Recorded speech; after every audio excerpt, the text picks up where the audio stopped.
पश्चिमी भारत के एक पवित्र स्थान पर सोलर एनर्जी की मदद से भारत की सबसे बड़ी किचन्स में से एक को चलाया जाता है। इस किचन की शुरुआत 19वीं सदी में एक फकीर की वजह से हुई, जिसे अब 21वीं सदी की टेक्नोलॉजी से अपग्रेड किया गया है। डिश पर पड़ने वाली सारी धूप एक हीट एक्सचेंजर पर रिफ्लेक्ट की जाती है। लकड़ी को यहाँ लगाने से ये जलना शुरू हो गई। This is the power of sun. इस किचन को सोलर रेडिएशन से चलाया जाता है। हर रोज हजारों श्रद्धालु यहाँ का बना खाना खाते हैं और ये भारत के सबसे बड़े सोलर पावर्ड किचन्स में से एक है। हमारा फूड एस्टिमेट क्राउड के ऊपर डिपेंड होता है। जब ज्यादा क्राउड रहता है तो 70 से 80 हजार लोग एक दिन में खाना खाते हैं। यहाँ बात सिर्फ आध्यात्म और पूजा की नहीं है, बल्कि पेट पूजा की भी है।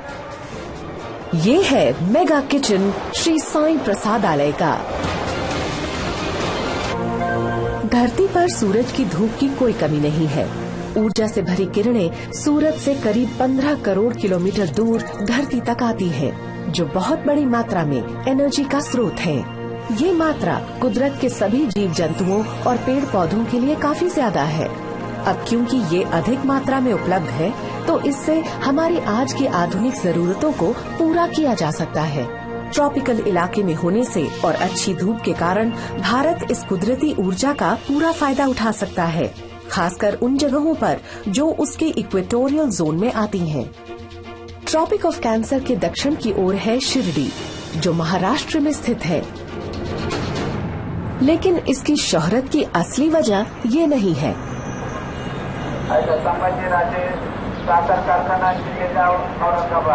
जो मन्नत लेके भक्त यहाँ आता है उसकी मन्नत पूरी होती है और सब मनोकामना पूरी होती है। इसलिए शिरडी में लाखों लोग दर्शन के लिए आते हैं। अपने दिलों में गहरी आस्था लिए ये भक्त शिरडी के पावन स्थल पर आ पहुँचते हैं, अपने साईं बाबा की बस एक झलक देखने के लिए।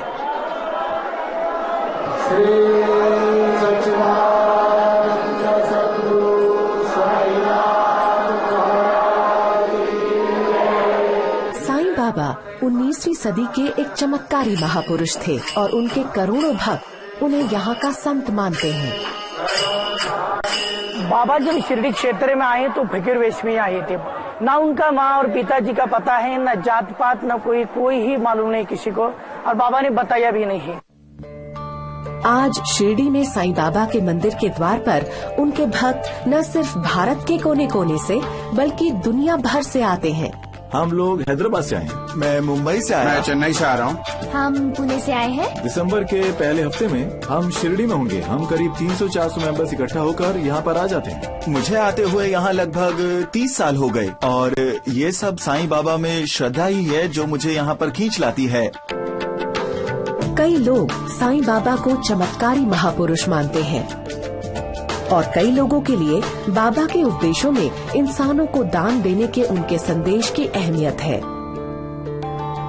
दान में सबसे बढ़िया अन्नदान है, इसीलिए स्वयं बाबा अनाज खिलाते थे और उपदेश भी देते, बोलते बोलते कि अभी सभी भूखों को रोटी देना। साईं बाबा भले ही 19वीं सदी के फकीर रहे हो, पर उनका संदेश आज 21वीं सदी में भी माना जाता है। शिरडी का श्री साईं प्रसादालय। ये श्री साईं बाबा संस्थान ट्रस्ट द्वारा संचालित एक कम्युनिटी डाइनिंग हॉल है। इस प्रसादालय में हर रोज साईं बाबा के करीब 30,000 से 40,000 भक्त भोजन ग्रहण करते हैं। इस मेगा किचन को ऊर्जा से चलाने के लिए इस प्रसादालय ने एक ऐसे स्रोत को अपनाया है जो न सिर्फ बेशुमार है, बल्कि यहाँ के चमत्कारी संत के सिद्धांतों से भी मेल खाता है। हमसे कहा गया कि उन्हें ऐसी टेक्नोलॉजी चाहिए जो कुदरती हो। एक कहानी भी है जिसमें साईं बाबा ने दिए जलाए थे, वो भी पानी से, और इसीलिए उनके लिए ऐसा सोचना बहुत स्वाभाविक था। ये उनकी आध्यात्मिक प्रक्रिया का हिस्सा था। ये चमकती हुई छत प्रसादालय और सोलर एनर्जी एक्सपर्ट दीपक गढ़िया की मिलीजुली कोशिशों और तालमेल का नतीजा है। इन्हें साईं बाबा के आध्यात्मिक उसूलों पर बनाया गया है, जिन्हें विज्ञान के सिद्धांतों की मदद से पूरा किया गया है। ये बस एक बेसिक फिजिक्स एक्सपेरिमेंट है। एक मैग्नीफाइंग ग्लास के कर्व लेंस से सूरज की ऊर्जा को फोकस किया जाता है और फिर कॉन्सेंट्रेटेड हीट से कागज को जला दिया जाता है। अगर इस हीट से पानी को भाप बनाया जाए तो उसे कई कामों में इस्तेमाल किया जा सकता है, खाना पकाने के लिए भी। और छत पर लगे 73 डिशेस खास इसी काम के लिए डिजाइन किए गए हैं। आप जो देख रहे हैं वो 16 स्क्वायर मीटर की डिश है। इसमें ऐसे 380 मिरर्स हैं। चलिए अब मैं आपको दिखाता हूँ पावर ऑफ सन। तो बेसिकली यहाँ पर जो है, मान लीजिए इस रिसीवर पर 120 सूरजों की शक्ति है और ये देखिए ये एक लकड़ी है और आप जानते ही हैं कि हम मैग्नीफाइंग ग्लास से कैसे एक पेपर को जलाते थे, वैसे ही अभी आप यहाँ पर पावर ऑफ सन देखेंगे। मैं इस लकड़ी को यहाँ पर रखूंगा। मान लीजिए आपको इसको यहाँ से जलाना है तो अभी इतनी सनलाइट नहीं है और जैसे ही आप इसके पास जाते जाएंगे तो ये ब्राइट होता जाएगा और यहाँ आते ही ये आपको व्हाइट लग रहा है, लेकिन ये है नहीं। और अब देखिए ये लकड़ी जलने लगी। इस फोकस में टेम्परेचर है 550 डिग्री सेंटीग्रेड और आप देख सकते हैं कि जैसे ही धूप यहाँ पर पड़ती है ये जलने लगती है। तो ये है power of sun. Solar powered steam cooking system को 4 सेक्टर्स में बांटा गया है जो प्रसादालय के किचन के ठीक ऊपर हैं। तो ये सब काम कैसे करता है? सारी डिशेस को कतारों में लगाया जाता है और उनमें से हर एक रिसीवर तक सोलर एनर्जी पहुंचाते हैं। पानी का स्रोत ठीक उसके ऊपर है। मेरे पीछे इसे कहते हैं हेडर। यह है स्टीम हेडर या एक हेडर पाइप। इसे आधा भरा गया है तो आप देख सकते हैं कि इसका लेवल यहां तक है। ग्रेविटी की वजह से पानी पाइप में आता है और फिर रिसीवर के अंदर बहता है और फिर हाई टेम्परेचर की वजह से पानी भाप में बदल जाता है और पाइप के जरिए सीधे किचन में चला जाता है। कितनी स्टीम बनती है? करीब 3500 किलोग्राम जब दिन भर अच्छी धूप खिली हो। सोलर सिस्टम को ऑन करने के बाद भाप से प्रेशर बनने लगता है और जब ये होता है नीचे किचन में लजीज खाना बनाने की तैयारी शुरू होती है। सुबह 7 बजे से किचन स्टाफ कुछ देर बाद की जाने वाली सर्विस की तैयारी में लगा है। वर्कर्स दिन के जरूरी इंग्रेडिएंट्स को ट्रॉली में निकालते हैं, जैसे कि आटा, अनाज, मसाले और सब्जियां। 120 से भी ज्यादा वर्कर्स साथ मिलकर खाना पकने से पहले सब्जियों को काटते, पीसते और मिक्स करते हैं। आज का काम है, आज 150 किलो से सब्जी लगी। 6 पातेला सब्जी, एक पातेले के अंदर 100 किलो सब्जी बैठता है। 2 आधे घंटे में तो होना ही मांगता है जल्दी। क्यों? तो 9:30 बजे तो हल चालू होता है ना। खाना परोसे जाने में अब ज्यादा देर नहीं है और इस सोलर पावर्ड मेगा किचन में जबरदस्त हलचल शुरू होगी। भारत के पश्चिम में शिरडी नाम के पवित्र स्थल पर ये है श्री साईं प्रसादालय। यहाँ लोग बहुत बड़ी तादाद में भंडारा खाने आते हैं, जो 19वीं सदी के आध्यात्मिक गुरु साईं बाबा के सिद्धांतों पर चलाया जा रहा है। आज साईं बाबा की सेवा की भावना प्रसादालय के मेगा किचन में देखने को मिलती है। न सिर्फ किचन के अंदर बल्कि उसकी छत पर भी। ये भारत के सबसे बड़े solar powered steam cooking systems में से एक है, जिसे दीपक गढ़िया की गाइडेंस में कई टीम्स ने डिजाइन किया है। इस सिस्टम को इंस्टॉल करने में करीब 1 साल का वक्त लगा और ये खास शिरडी के लिए बनाया गया है। अगर आप यहाँ देखें तो पाएंगे कि डिशेज एक स्टैंड से जुड़ी हैं। अब जरा स्टैंड के एंगल को देखिए। यही शिरडी का लैटिट्यूड है और इस वजह से हम शिरडी के इस इलाके पर पड़ने वाली सूरज की सारी किरणें इस रिसीवर पर फोकस कर पाते हैं। अब अगर मान लीजिए कि हम इसी स्टैंड को ले जाते हैं मुंबई, तो ये काम नहीं करेगा क्योंकि मुंबई का लैटिट्यूड अलग है और जिस एंगल पर सूरज की किरणें पड़ती हैं वो भी अलग है। जब साल 2009 में इसे पहली बार शुरू किया गया, तब ये पूरे भारत में अपने किस्म का सबसे बड़ा सोलर पावर्ड सिस्टम था। इसने सारे रिकॉर्ड्स तोड़ दिए थे, लेकिन ये कुछ और तोड़ने का खतरा भी साथ ले आया। हर डिश का वजन करीब 500 किलो है और अगर इस वजन को 73 गुना कर दें, तो सचमुच एक बहुत बड़ी समस्या पैदा होती है। मतलब ये है कि छत पर 40 टन का मेटालिक स्ट्रक्चर रखना। हमें बिल्डिंग की सेफ्टी भी ध्यान में रखनी थी। हमें लोड को इस तरह ट्रांसफर करना था कि वो टेरेस पर कोई खतरा पैदा ना करे या उसे किसी तरह का नुकसान पहुंचाए। हमें हवा का भी ध्यान रखना था क्योंकि हम जहां हैं वहां तूफान आते रहते हैं। हर डिश 16 स्क्वायर मीटर की है, सेल की तरह, इसलिए इसे विंड लोड को सहने के लिए डिजाइन किया गया। इस सिस्टम को इंस्टॉल किए हुए 6 साल बीत गए हैं और कभी कोई परेशानी नहीं हुई। आज सोलर एनर्जी नीचे मेगा किचन में कई अहम कामों के लिए ऊर्जा देती है, खासकर बॉइलिंग सेक्शन में, जहां बड़े बड़े पतीलों में अनाज और चावल पकने का इंतजार कर रहे हैं। सब ठीक से चलाने की जिम्मेदारी कुछ कुक्स की है और उनमें से एक है साईं बाबा के भक्त के प्रहलाद। मैं तो ये मानता हूँ कि साई डेवोटीज की सर्विस ही साईं बाबा की सर्विस है। प्रहलाद करीब 10 साल से कुक के तौर पर काम कर रहे हैं और वो इस बात का अंदाजा लगाने में माहिर हो गए हैं कि दिन भर में कितना खाना बनाना जरूरी होगा। हमारा फूड एस्टिमेट क्राउड के ऊपर डिपेंड होता है। जैसे कि थर्सडे को, सैटरडे, संडे को शिरडी में ज्यादा भीड़ रहता है साई डेवोटीज का, उस दिन ज्यादा खाना बनाना पड़ता है। जब ज्यादा क्राउड रहता है तो 70 से 80 हजार लोग एक दिन में खाना खाते हैं उत्सव के समय। और ऐसे में किचन सेटअप को स्केल अप करना जरूरी है।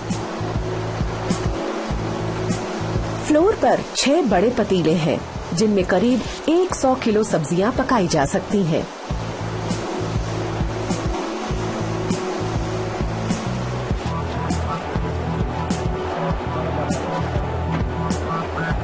एक तरफ पतीलों में सब्जी बन रही है और उसी वक्त दूसरे सेक्शन में मैकेनाइज्ड मिल्स में गेहूं पिस रहा है।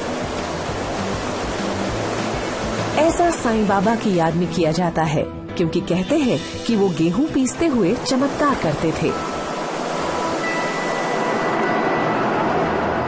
शिरडी क्षेत्र में हादसा आया तो बहुत बीमार पड़ने लगे लोग, तो बाबा ने उसके ऊपर उपाय किया कि जो पत्थर का जो अपना चक्की था उसके ऊपर गेहूं पीस कर जो आटा बनाया गया, वो आटा सब बॉर्डर में डाल दिया और शिरडी क्षेत्र से महामारी चली गई।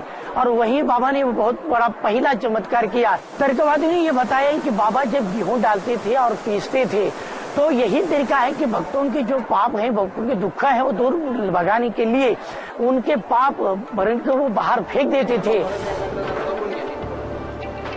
आज गेहूं पीसने के काम का मुआयना एडिशनल सुपरिंटेंडेंट विजय सिंकर जैसे साईं भक्त कर रहे हैं। बाबा खुद और अपने हाथों से गेहूं पीस के भक्त लोगों को खुद खाना खिलाते थे बना के। तो उसी हिसाब से आज तक ये ऐसे चलते रहा है कि अभी खाली टेक्निकल डेवलपमेंट होने की वजह से अभी ये जो फ्लोर मिल्स वगैरह बने हैं जो आप देख रहे हैं, करीब 5000 से 6000 किलो आटा लेकर रोटियां बनाई जाती हैं।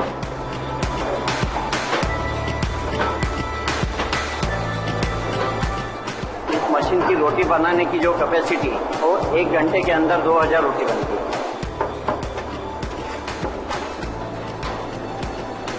लगभग सिर्फ 3 घंटों में 5 मशीनें करीब 30,000 रोटियां बना देती हैं।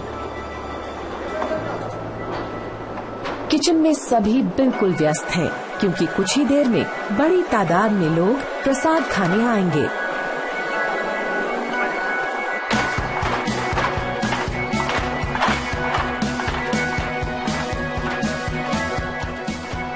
श्रद्धालु लोग काउंटर्स पर कतार में खड़े होते हैं और धीरे धीरे आगे बढ़ने लगते हैं। ऊपर छत पर तेज धूप है। 16 डिशेस पाइपलाइंस के जरिए किचन तक हाई प्रेशर स्टीम भेज रही हैं और खाना बस तैयार है। और अब दरवाजे खोलने का वक्त हो गया है।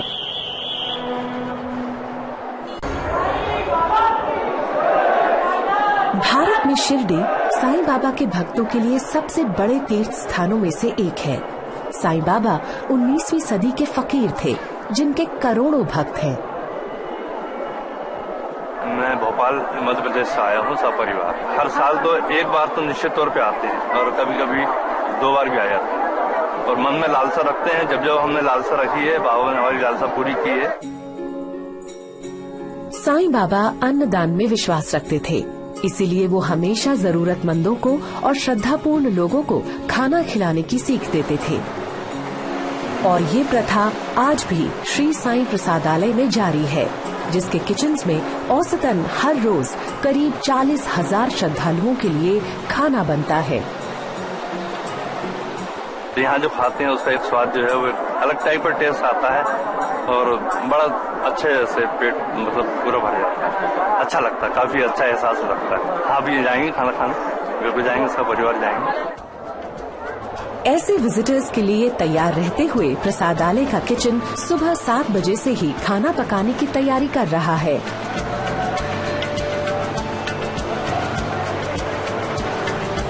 सुबह 10 बजे डाइनिंग हॉल में खाना परोसना शुरू होता है।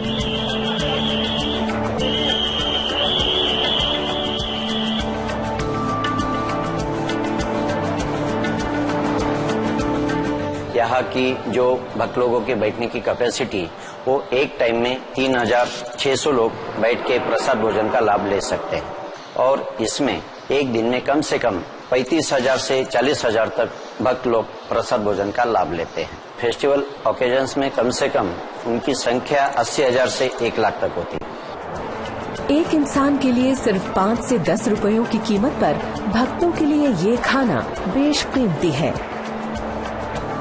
इसे प्रसाद माना जाता है, जिसमें परम पूज्य साईं बाबा का आशीर्वाद है। बाबा का मध्याह्न आरती, बाबा का धूप आरती, इसको जो नैवेद्य दिखाया जाता है वो शेष नैवेद्य सभी बाबा के प्रसादालय में जो सब्जी बनती है उसे में डालकर मिला जाता है और वो मिलकर सबको कण कण में प्रसाद मिलता है। इसलिए भक्तों का मानना है कि हम बाबा का प्रसाद लेते हैं और बाबा भक्तों के पेट भराते हैं। खाना प्रसाद के रूप में हम ग्रहण करते हैं, इसलिए हमेशा आते हैं कि साईं बाबा का प्रसाद है करके। खाना टेस्टी एंड हेल्दी भी होता है, ऐसे ज्यादा ऑयली स्पाइसी ये सब नहीं रहता है इसमें, और बाकी ये लोग सब हाइजीनिक मेंटेन करके बनाते हैं। सुबह से ही डाइनिंग हॉल में लगातार आने वाली भक्तों की भीड़ को खाना परोसा जाता है। ऊपर छत पर solar powered steam cooking system ये इंश्योर करता है कि काम बिल्कुल ना रुके। हर डिश एक सनफ्लावर की तरह है, जो सूरज की हर मूवमेंट पर नजर रखते हुए इस बात का ख्याल रखती है कि जब तक धूप है तब तक वो भाप बनाती रहे। सुबह के समय ये फेस करते हैं ईस्ट को जब सूरज उगता है, और फिर दिन के दौरान सूरज के साथ घूमते हुए ये जाते हैं पहले साउथ और फिर वेस्ट को। तो अभी इस वक्त बात करते हुए डिश की पोजीशन है वेस्ट फेसिंग द सन, और जब सूरज डूब जाएगा तो डिश रुक जाएगी। एक मेगा किचन का सोलर पावर पर निर्भर रहना बहुत अच्छी बात है, लेकिन इसमें एक परेशानी भी है। जब खिली धूप ना हो तब क्या होगा? हमें अपने सिस्टम को मौजूदा बॉयलर सिस्टम के साथ इंटीग्रेट करना पड़ा। जब धूप रहेगी तो सोलर स्टीम चलेगा, और अगर धूप ना हो तो बॉयलर्स ऑटोमेटिकली चलते हैं और उसी क्वालिटी की वही भाप देते हैं, लेकिन फ्यूल की मदद से। प्रसादालय का बैकअप सिस्टम LPG फ्यूल पर चलता है। ये न सिर्फ सुबह सुबह के वक्त बहुत काम आता है, बल्कि उन दिनों में भी जब खिली धूप नहीं होती है। कुदरत के दायरे में रहने के बावजूद सोलर पावर ने इस मेगा किचन को मेगा सेविंग्स करने की सहूलियत दी है। प्रसादालय हर साल लगभग 29 लाख रुपयों की बचत कर पाता है। मतलब एक ही दिन में इतनी LPG की बचत है कि एक छोटे परिवार की रसोई के लिए 1 साल से भी ज्यादा समय के लिए काफी है। लेकिन इस मेगा किचन के लिए सोलर एनर्जी अपनाने की सिर्फ यही वजह नहीं है। एक इन्वायरमेंटलिस्ट होने के नाते सबसे बड़ी बात यह है कि फ्यूल का इस्तेमाल न करके इन्वायरमेंट को पोल्यूशन फ्री किया जा रहा है। सैकड़ों लोग जो शिरडी आते हैं वो यहाँ का सिस्टम देखते हैं, और यहाँ आकर खाना खाने वाला हर साईं भक्त सोलर पावर के गुण गाने लगता है। मैं पिछले 4 साल से रेगुलरली शिरडी आ रहा हूँ, और तभी से मैं प्रसादालय में बना खाना ही खाता आ रहा हूँ। इसकी क्वालिटी बहुत अच्छी है। क्या आपको पता है इसे सर्टिफिकेट भी मिला हुआ है 22,000 ISO का।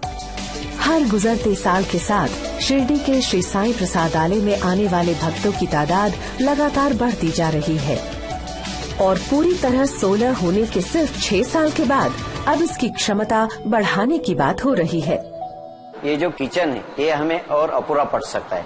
इसलिए और हमें एक हाथ किचन बनाने की 1-2-3 साल के अंदर जरूरत पड़ेगी। इस सिस्टम पर काम करने वाला क्रू भी अपग्रेडिंग चाहता है। हम ऐसी टेक्नोलॉजी ला रहे हैं जिससे हम सोलर एनर्जी को स्टोर भी कर पाएंगे। लंबे अरसे तक काम करने के लिए निरंतर फ्यूल सप्लाई का होना एक मेगा किचन के लिए बेहद जरूरी है, क्योंकि यहाँ बात सिर्फ उन हजारों लोगों को खाना खिलाने की नहीं है जो डाइनिंग हॉल में आते हैं, बल्कि उन तक पहुँचने की भी है जो नहीं आ पाते हैं। भक्तों के लिए किचन में एक खास किस्म की मिठाई तैयार होती है जिसे लड्डू कहते हैं। ये बेसन, चीनी और शुद्ध देसी घी का एक रिच मिक्स है। हर रोज शिरडी के मंदिर के काउंटर्स पर 1 लाख से भी ज्यादा लड्डू बांटे जाते हैं।